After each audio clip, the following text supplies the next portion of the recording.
city, one about your son, Georgine, being hired for to a law firm that does business with the city, and something about a city consultant's father, hiring a company that, I guess, hired the city consultant's father, or something along those lines. Yep. So is that what you mean by transparency? Could you be transparent about what you mean and what troubles you about Georgine's leadership?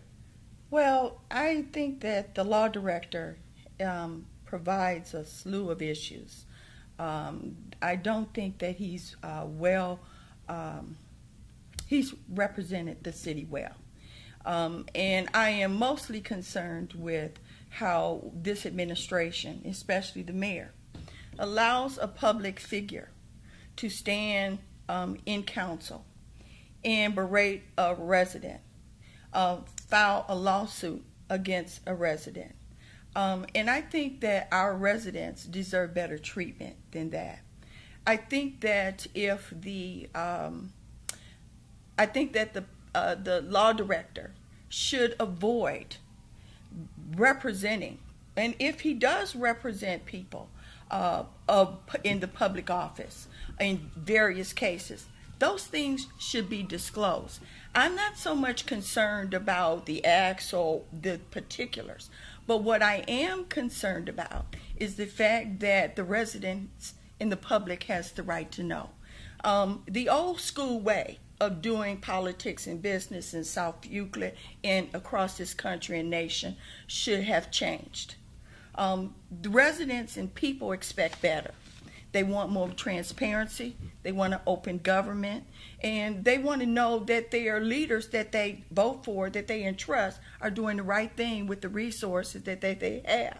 And part of that is just having open discussion, bringing people along with you throughout the process, and not engaging your government and asking them for information and being told, oh, you don't exist, your client privilege does not extend to you. That is concerning to me as a public figure, and it's concerning to me as a resident. And I think that it should be concerning, and it is concerning to residents of this community. The other portion is not so much her son or someone's child. That's not the issue here. The issue is the act of the law director, the role of the law director in providing legal support to make sure that the city is protected and that we follow the letter of the law in our charter and our Ohio Revised Code.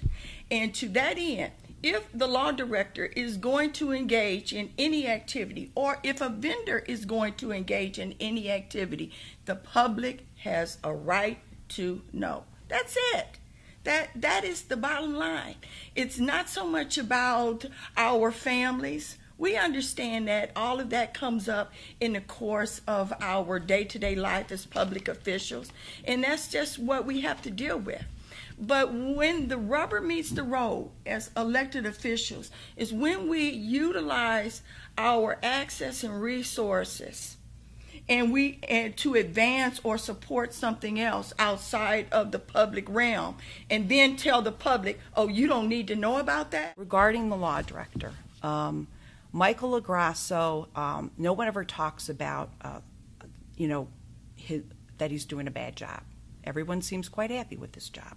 In fact, Michael served the city as a police officer, as a prosecutor, as a law director, and yes, he let, that moment when in public life you have to sit there and you have to have thick skin and you have to be able to handle what's dealt to you. And if you can't, then you need to get out of the oven. I mean, that's just how it's going to be from here on out.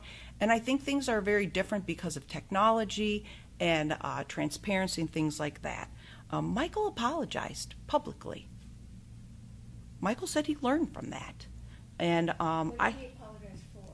He apologized for what he said to one of our residents. He apologized for everything. In fact, if you need to, I'll get you a copy of it. I think that shows a better man. We're only human.